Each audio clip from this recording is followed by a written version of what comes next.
Okay, recording this video on Thursday, the 24th of March 2022. It's just gone 3:54 p.m. Chicago time.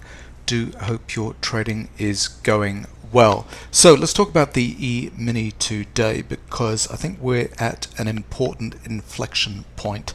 It's kind of a make or break level, and I'm going to show you that on my 15-minute chart. This is the two-window kind of setup that I use with the better indicators, showing kind of the detail behind the indicators. On the right-hand side, we have everything to do with price. This is based on better sine wave below the price bars. It looks like a plate of spaghetti, but it is calculating the cyclical activity in 3 different time frames, and that allows us to plot support and resistance lines on the price bars themselves. The thickest lines are the highest time frames, the thinnest lines are the lowest time frames. Left-hand side, everything to do with volume. Better momentum below the price bars, which is a volume-based momentum indicator, and on the price bars themselves, we've got better pro-am, which uses the average trade size to identify professional and amateur activity. Professionals painted in blue, amateurs in yellow. So, a couple of things went on over the last couple of days. First of all, just to point out that our bottom that we've got so far in of 4,150 was made with this nice kind of repeating pattern here. Pullback to end of trend on the lowest time frame, syncing up with cyclical support on the highest time frame. The thick line's the highest time frame, the thin little end of trend you can just see plotted beneath that thick line there is the end of trend signal on the lowest time frame. So when we have trends and cycles kind of syncing up together, a trend in the lowest time frame syncing up with cyclical activity in the highest time frame, we have a high probability kind of turning point. That one held, we came back, we hit resistance with a nice triple resistance, all 3 time frames, bang, bang, bang, white, just like this one here, white, white, white, and we kind of sold off. We come down, we test again, another little trending pattern, pull back to end of trend on the lowest time frame, syncing up with cyclical support on the highest time frame. So we double bottomed, kind of down here, tested at 4,150, and we were away into an uptrend. And we start breaking above resistances, and that's what determines a trend. So the trend is printed in red on the price bars themselves, and we get a nice kind of little runaway move here. Now, what has happened over the last couple of days is that we have put in pullback to end of trend on the lowest time frame, and we're about to put in pullback to end of trend on the intermediate time frame. You can see there's the PB for pullback, and it's making pullback to end of trend. We've had the cross on the indicators there, and so we're just waiting for kind of price confirmation, which we could get with tomorrow's activity.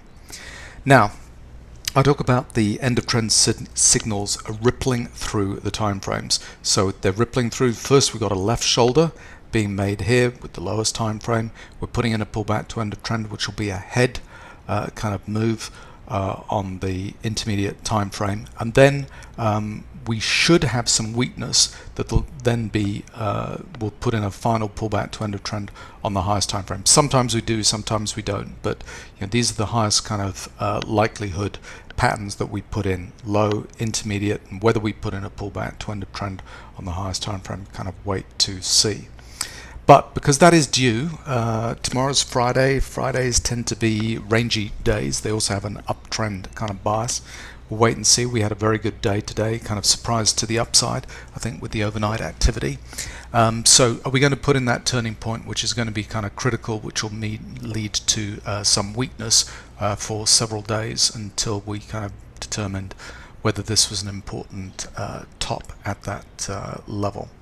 Now, on the volume kind of indicators, we've had a couple of things kind of go on over the last few days. So that first little pullback to end of trend signal went off with amateur bars into the highs. So that means amateurs, wasn't Rambo patterns there, they weren't absolutely at the highs, but it just shows kind of weak buying when the amateurs are kind of up at the tops here. And with today's activity, yep, a little bit of weakness, but they kind of turned it around. We've kind of got amateur up bars kind of into the highs at the close of the day. So that is weak. Better momentum is also showing us that we're fairly weak at the moment. A couple of videos ago I talked about this short covering rally, and that was kind of really important, that we'd never seen exhaustion sell on the downside here when we put in this low down at 4100-ish. There was no exhaustion sell signal on better momentum, no blue dot kind of down here, and what we did is we rallied so hard we created this short covering rally with an extreme volume to the upside. We popped all the stops that kind of were trailing behind this, and everybody kind of were taken out of their short positions. And then we tested into highs with little Rambo patterns, just like these little Rambo patterns, and we kind of slunk off, and blue professional bars kind of came in again, held us for a stair-step trade and so on. So in my head, you know, if you're strictly rules-based, it's like the downtrend is not over until we see that exhaustion sell. And all we've done in this, I mean, it's been a super strong rally from 4100 to 4500 odd. It's been a super strong rally, but you know, all it's done is put in flush patterns, flushing out the last of the buyers at that point, and we got really weak kind of readings going on in better momentum at these highs. So it could be that we do see that exhaustion sell on the downside. We finally kind of end this move with that, but this is a make or break kind of level. We need to kind of show tomorrow that there is some kind of weakness here and that we kind of sell off a little bit. We're in a difficult situation at the moment because the market is so driven by news from Ukraine, you know, whether peace deals are on again or off again. But if we get some bad news out of those peace deals, you know, this could start to roll over and kind of go the other way, test into these lows. So that's it on the 15-minute chart. 45-minute chart, the only interesting thing here that we've got is the last kind of test down was amateur down bars into those lows. Here we're putting in pullback to end of trend on the lowest time frame, so this is, you know, the next time frame up, a factor of 3 different between the 15-minute chart and the 45-minute chart. There you can see we've got the resistance there, pullback to end of trend. You know, that pattern is not unlike this type of pattern where we're putting pullback to end of trend in here. Pullback to end of trend syncing up with cyclical resistance on the highest time frame. So we're having trouble at that point. The 135-minute chart, it's an overshoot. We've gone from overshooting resistance to being caught by resistance on the next highest time frame there. So cyclically, that's kind of an important level. It's underneath the lip here on the 135-minute chart, the trailing stop from Better Pro-Am. And on the daily chart, you know, we put in a resistance on the daily chart. You can see that there, that went off a couple of days ago, and we're coming into resistance when these kind of cross and turn over. So again, under the lip at this point, an important kind of level under this 4600 here. So as I said, make or break, important day tomorrow, I would say. Today we had some nice little signals that set off the beginning of the day. 1500 tip bar charts, what I use for kind of my trend activity. And you can see the overnight activity. Yesterday we had exhaustion sell, a whole bunch of blue professional bars at the close. Not unusual to see that, but it held at that level. We had triple signals kind of go off. We had a rally overnight, a little bit of weakness. As soon as we had these blue professional down bars kind of catching it here, exhaustion sell, getting rid of a whole bunch of sellers at that point, that kind of caught. That was the nice low for the day. And so triple signals here, and we're likely to get a triple signal soonish on the 1500 tip bar chart. Triple signals happen when all 3 indicators come together. We got our exhaustion buy, bearish divergence gone in. We're overbought. The background is printed grey here with better sine wave, and the trailing stop with the professional activity has been trailed up down to, up to 4509. A break of that will give us a triple signal on the 1500 tip bar chart. So that's that. On the 500 tip bar chart, we had it was pretty much why isn't that opening? Here we go. It's pretty much an uptrend all day. I think we had one signal at the beginning of the day, which was a long signal here. Yeah, right. Oh, that was the close of yesterday. So we had the triple signal going on there. Here's the open of the day today with the yellow vertical dotted lines. And again, every time we came into a sell-off here, blue professional bars kind of step in, stair-step trade. Blue professional bars, exhaustion sell, bullish divergence, stair-step trade. We have a slight little kind of break, but we break back into that really quickly.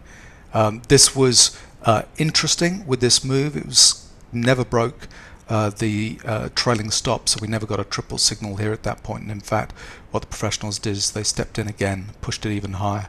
On this little weakness, professionals kind of stepping at the lows, and that was I was long at this point here. Not sure what my entry was, but I was out at 44.99 a little bit early, but the blue professional bars started to come in on the 1500 tip bar chart, and I jumped out just around here as we broke to new highs there.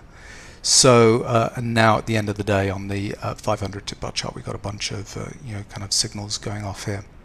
So let us wait and see. Not going to show you that. Then the next chart I'm going to show you is this one. Aussie dollar. Aussie dollar is interesting at the moment. So use this setup for the swing trading charts, a daily chart below and a 460 minute above. There are three 460 minute bars in a day session, and on the daily chart you can see a whole bunch of blue professional bars at the lows. Here a little gathering pattern, we kind of get going, a little bit of weakness to 72, and we're now cracking up to 75. We've had some nice signals here on triples. We had a nice one here for going short, we had a nice one here for going long on the Aussie dollar. Bitcoin, just show you this one quickly on the 1440 minute chart, which is a daily chart. There are 1440 minutes in a day session. This is just looking at the better sine wave indicator, showing the cyclical activity here, and it's a classic. Talk about the pullback to end of trends kind of rippling through the time frame or syncing up. Here's pullback to end of trend. Well, first of all, pullback to end of trend, and it was an end of trend on the highest time frame there. Pullback to end of trend, which marked our top at 66,000. But this decline, we have now put in all of the trendy activity on the way down. Pullback to end of trend on the lowest time frame, pullback to end of trend on the intermediate time frame, all syncing up with support on the highest time frame there at 32.9. And now with today's activity, we have just bust into an uptrend with the bar turning red. I think that was 24th. That's today's bar. This is the new bar kind of going in, and we're racing up towards 44s. So we have now, I mean I've been rattling on about the low in cryptos being put in over the last 2 or 3 weeks, and finally we've started to break into an uptrend. We're above 3,000 on Ethereum, I think, as well. And what's this, gold? Yeah, don't know about gold. Gold had a strong day today, but we're under this lip. This is really important. The 2,000 level exhaustion buy, whole bunch of blue professional bars up here. So we're kind of rallying up with today's activity. Closed a little bit weak, but it's just sat underneath there, so I'm not going to touch it. Silver, again, silver had a strong day. I've always thought silver's been in this kind of downtrend. And this activity, this U-turn here with the stair step down, was really important. The blue professional bars kind of come in, but if it breaks through 27.50, then all bets are off, and we'll have a triple signal on silver, which would surprise the heck out of me. But it's possible. So it came up to almost 26 today. So silver's worth watching, but that 27.50 level is absolutely key. So there we go. Whole bunch of charts. Tomorrow on the E-mini is going to be an interesting day. Hope your trading is going well.